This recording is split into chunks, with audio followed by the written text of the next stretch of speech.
Mesdames et messieurs, merci pour votre constante fidélité à Chérif la télévision. Bonsoir et bienvenue dans cette édition dont voici les titres.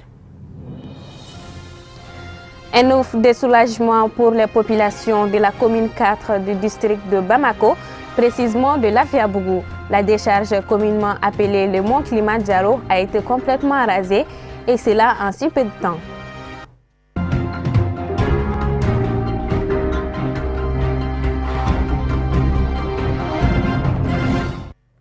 La décharge de Lafiabougou, communément appelée le mont Kilimanjaro, n'est plus qu'un triste souvenir pour les populations riveraines grâce à une action de grande envergure lancée par le gouvernement à travers le ministère de l'Environnement, de l'Assainissement et du Développement durable. Amadou Kamara et Samba Traoré y ont fait un tour.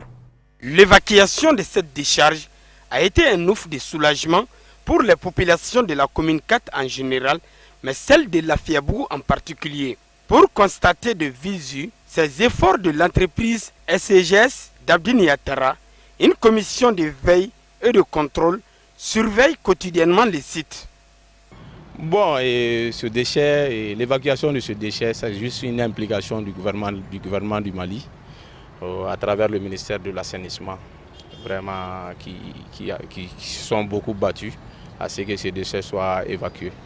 Voilà, en tant que membre de la commission de veille et en même temps représentant des riverains, nous avons vraiment suggéré au ministre en charge de l'assainissement, de l'environnement et du développement durable à ce que l'endroit soit le plus rapidement aménagé parce que bientôt l'hivernage, donc telle est notre inquiétude. Franchement parler, l'impossible est devenu possible aujourd'hui. Vraiment, la population...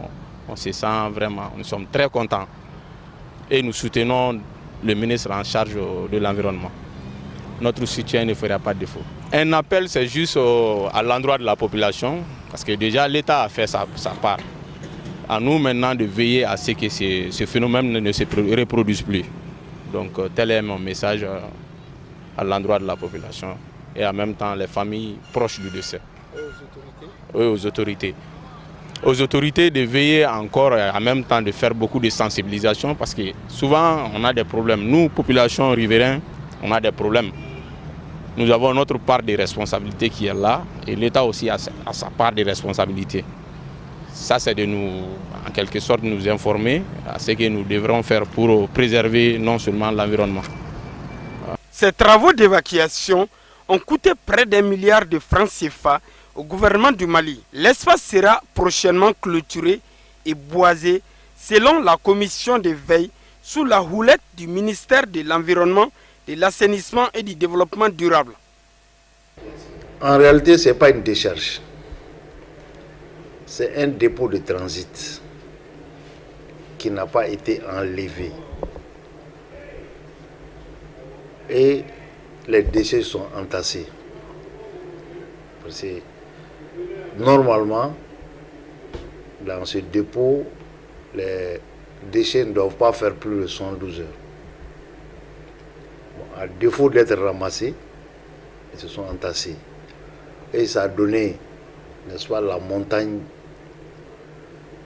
dont vous parlez. Mais c'est arrivé comment? C'est arrivé par le fait que, parce que dans l'administration, il faudrait que les gens soient clairs. C'est ce qui manque. Les gens ne disent pas la vérité. C'est un dépôt de transit, la mairie du district, qui a compétence à gérer. Nous sommes dans la pré-collecte, c'est-à-dire que transporter les déchets des familles au dépôt de transit, on a fini. En commune 4, précisément à Lafiabougou, déjà la population est en train de se mobiliser. Parce que déjà, la société civile et la mairie ont mis en place un comité de veille. Et le slogan de ce comité de veille, c'est que plus jamais ça. La population de Lafiabougou se réjouit de cet acte du gouvernement. La municipalité entend tout mettre en œuvre pour éviter à nouveau tout débordement de ce genre de situation. La société Ozone a déjà pris des dispositions pour l'évacuation rapide des ordures.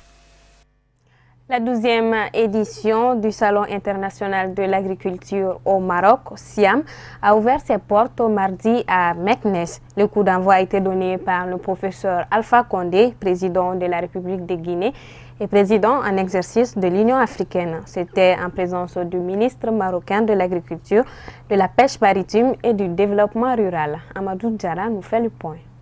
C'est par une déclaration à la presse en marge de cette cérémonie inaugurale que le ministre marocain de l'Agriculture a soutenu l'idée selon laquelle cette édition serait celle de tous les records avec pas moins de 1260 exposants en provenance de 66 pays dont l'Italie l'invité d'honneur. C'est un événement important. Aujourd'hui, c'est l'ouverture, la présence du chef de l'État de la Guinée et également le président de l'Union africaine positionne ce salon encore une fois dans sa dimension africaine, mais également au niveau international.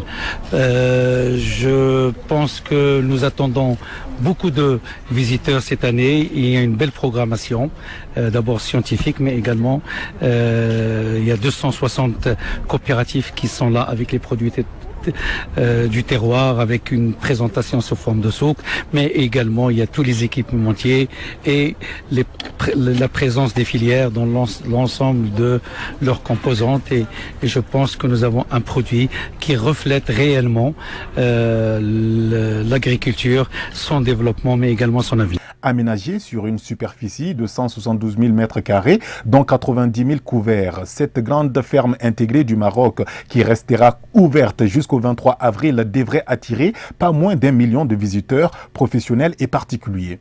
Conçue selon une vision globale de la production à la transformation, cette édition 2017 est placée sous le thème de l'agrobusiness et activités économiquement rentables, socialement responsables et respectueuses de l'environnement. Ce salon de l'agriculture au Maroc serait un véritable modèle pour une Afrique émergente.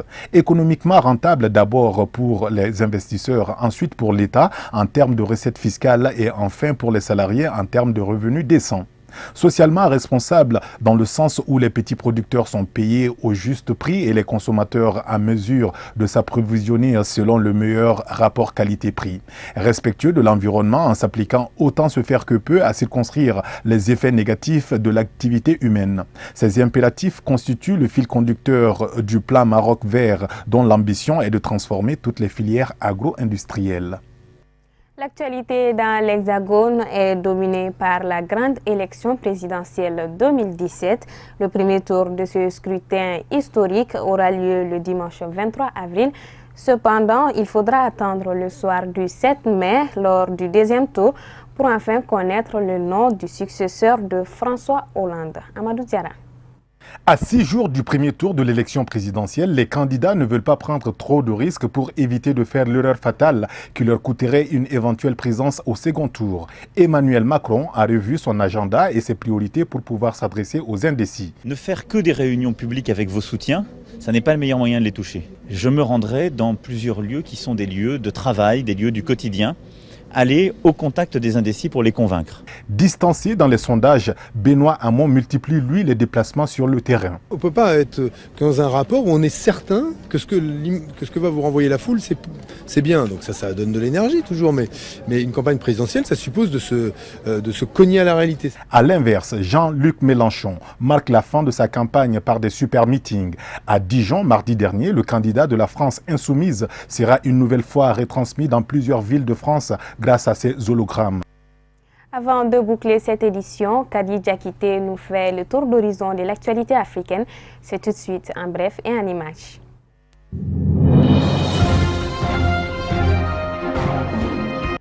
Une rencontre que l'on n'est pas prêt d'oublier au Ghana. Mardi, le président Nana Akufo-Addo recevait ses 3 prédécesseurs. Si l'ordre du jour de cette rencontre inédite n'a pas été précisé, la presse locale évoque une rencontre autour de questions comme la gouvernance, l'économie, les relations internationales, la lutte contre la corruption et bien d'autres sujets d'intérêt général. La rencontre, qui a duré 2 heures, s'est déroulée dans une bonne ambiance avec des échanges francs, mais dans le respect mutuel selon un communiqué de la présidence. Cette rencontre intervient après un début de mandat tumultueux entre le président Akufo-Addo et son prédécesseur direct, John Dramani Mahama. Ce dernier est accusé de corruption et d'avoir bâclé certains contrats sur les marchés publics, mais la présidence ghanéenne se veut claire, il ne s'agissait pas de traiter de cas personnels, bien au contraire de tirer profit de l'expérience de ces 3 anciens chefs d'État.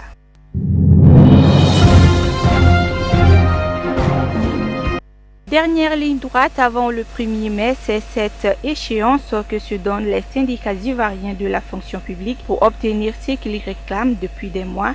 Après un mouvement de grève entamé en janvier, les fonctionnaires et notamment les enseignants ivoiriens avaient débraillé pendant plusieurs semaines puis repris le travail. Au cours de leurs revendications, le paiement d'arriérés de salaire qu'ils n'arrivent pas à obtenir de la part de l'État. Si les 2 interlocuteurs se sont accordés sur 5 des 6 points de négociation, ce sont les 249 milliards de francs CFA d'impayés au titre de stock d'arriérés de salaire qui restent le point d'achoppement de ces négociations qui durent maintenant depuis 3 mois entre le gouvernement et les différentes unions syndicales de fonctionnaires ivoiriens.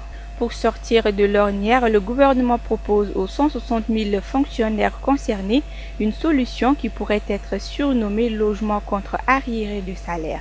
Mais cela ne semble pas convenir aux syndicats. Une assemblée générale des fonctionnaires doit avoir lieu à la fin du mois, juste avant que le président Alassane Ouattara ne s'adresse au pays dans son discours du 1er mai pour peut-être dire quelle sera l'option retenue par son gouvernement.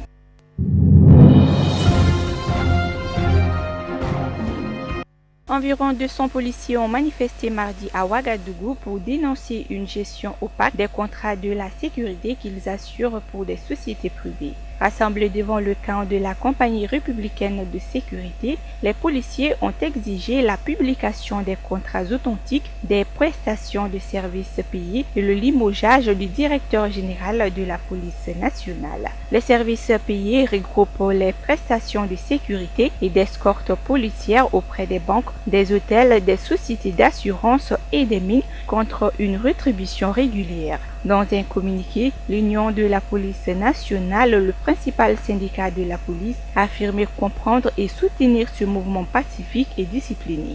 Depuis le début de ce mouvement mi-mars, une délégation de policiers a rencontré le ministre en charge de la sécurité.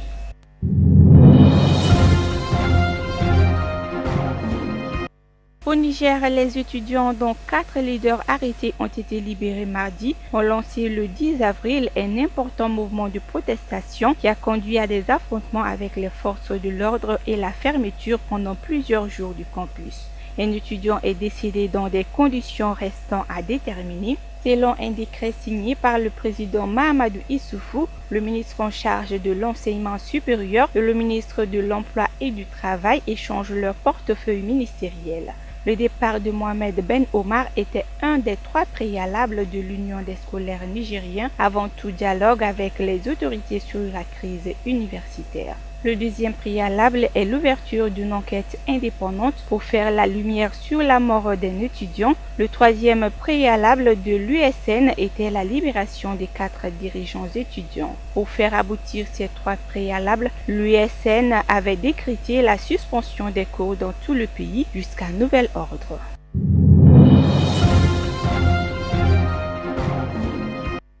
Voilà, c'est ce qui met fin à cette édition. Merci de l'avoir suivi. Le programme continue sur Chérif La Télévision.